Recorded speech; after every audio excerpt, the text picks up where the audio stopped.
इसमें बोलो कि ये लेबर रखी है और ये दिल्ली से आई है और इनके चार्जेस बहुत ज़्यादा, लेकिन हम अफोर्ड कर पा रहे हैं। तो आप अपने लिए बता मेरे रहे को मेरे हो? वेजेस हाँ, अभी चाहिए, मेरे- मेरे को मेरे वेजेस अभी चाहिए। अभी कुछ नहीं मिलता अभी है। चाहिए ना। सारा काम मैं खत्म होने के करूँगा। बाद हम मैडम, फिर आपको नहीं, आपका सामान आपका सामान मेहनताना हम देंगे। सामान नहीं लेके जाने देंगे, हम पैसा नहीं दोगे तो। ऐसा नहीं होता ऐसा नहीं होता तो फिर आप जा सकते हैं। जी। चलो ये मेरा है। तो जिया जी से बहस करते हुए हम लोग मस्ती मारते हुए at the end of the day ready हुए जाने के लिए, लेकिन एक हमारी घंटे की वेटिंग के बाद एट लास्ट हमारी कार आई है और अब हम जा रहे हैं।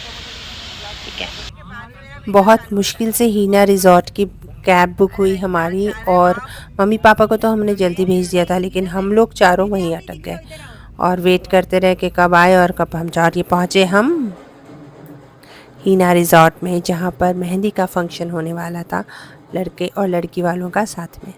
तो ये है हमारा ब्यूटीफुल कपल और ये बातें शातें शुरू।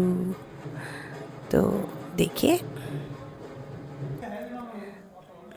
Mehndi ceremony of Ritu and Nishant, और ये इतना खूबसूरत मतलब माहौल था वहाँ का। लड़के वाले भी वहीं, हम भी वहीं, लड़की वाले भी, और बिल्कुल दोनों की साथ साथ में मेहंदी की रस्में हो रही हैं, साथ में ही अलग अलग फंक्शंस एक ही जगह पे। डेस्टिनेशन वेडिंग का यही फ़ायदा है कि सब कुछ एक ही जगह पे हो जाता है, आप लड़का और लड़की दोनों के ही फंक्शंस अटेंड कर सकते हो। तो हमें तो समझ ही नहीं आ रहा था हम लड़की वाले हैं कि लड़के वाले, हम दोनों के ही फंक्शंस अटेंड कर रहे थे। बड़ा मज़ा आता है। देखो मेरी मेहंदी कैसी लग रही है। अभी मैंने मेहंदी लगा ली, अच्छी लग रही है ना। अभी दिखाऊंगी अच्छे से। तो हम लोग पहुँचे तब तक तो मम्मी जी लोगों ने सबने लगवा ली थी मेहंदी। हम तो काफ़ी लेट पहुँचे, बाहर के टाइम तक तो हम पहुँचे वहाँ मेहंदी की रस्म में। फिर बस मेहंदी लगवाई और फिर मैं तो मेहंदी जी करके एडी को परेशान करने लगी। तो कभी कुछ करो, कभी कुछ, मेरा पर्स पकड़ो, मेरा ये मेरा वो, ऐसे करते करते उनको परेशान करने बड़ा मज़ा आ रहा था ना। काफ़ी टाइम बाद में मेहंदी लगाई थी और मौका मिला था मुझे सबको परेशान करने का। तो कभी पार्थ को, कभी हिमांशु को और कभी एडी को, सबको मैं परेशान करी थी। कभी ये दो, कभी वो दो, जूस पिलाओ, समोसा खिलाओ, यही चल रहा था। बड़ा मज़ा आ रहा था। तो यहाँ पे फंक्शंस हो रहे थे दूसरे, एक तरफ मेहंदी लग रही थी, एक तरफ ये फंक्शन हो रहा था। अच्छा लग रहा था, मतलब सब वहाँ बैठे हैं। कई सारी पुरानी बातें याद आ जाती है जब ऐसा कुछ होता है तो, है ना। कुछ पलों बाद, कुछ घंटों बाद लड़की हमारी नहीं रहेगी। ऐसा क्यों? ये पराया करने वाला क्या सिस्टम है? दान करने वाला सिस्टम क्या है? भाई बच्ची तो हमारी ही है, दान कर देंगे तो क्या वो हमारी नहीं रहेगी? शादी कर देंगे तो वो हमारी नहीं रहेगी? पता नहीं पहले के लोगों ने ऐसा कैसा सिस्टम बना रखा था। तो वो जब ख्याल आता है ना कि आज आपका बच्चा आपके पास है, कल नहीं रहेगा, अंदर तक हिल जाता है दिल। बहुत घबराहट होती है। पता नहीं हमारे पेरेंट्स ने हमें कैसे विदा किया होगा। बड़ी तकलीफ़दायक चीज़ है बाबा ये। देखो मुझे अभी मैं बात कर रही हूँ और अभी मुझे रोना आ गया फूल विदाई सीन याद करते हुए। तो बस ये चलिए हम वापस इधर ही आते हैं।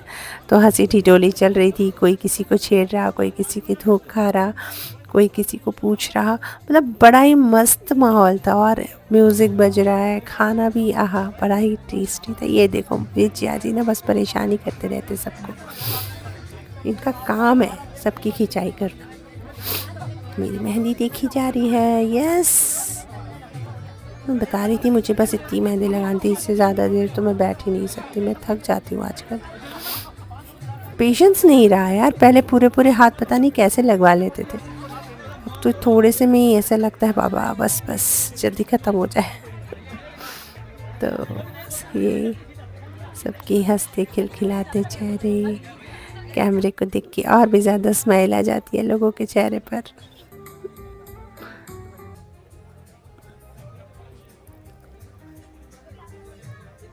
फिर शुरू हुआ खाना, और खाना भी बड़ा ही लाजवाब था, बहुत ही टेस्टी।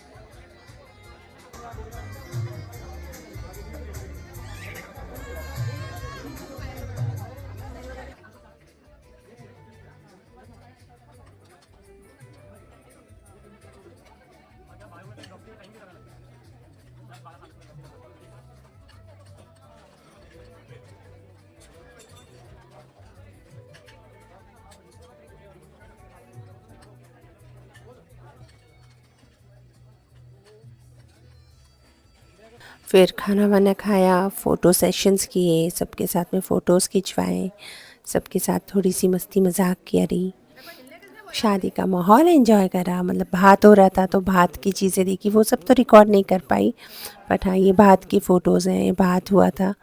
फिर ये देखिए सारे फ़ोटोज़ हैं। फिर शाम को भी फंक्शन था संगीत का, तो उसके लिए भी रेडी होना था।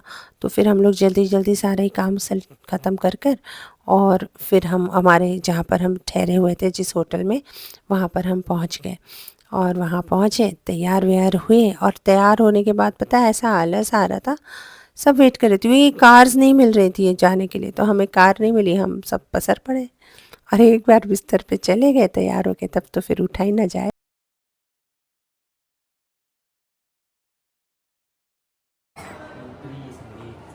कैसे आलसी के जैसे पड़े हैं तैयार होकर लोग।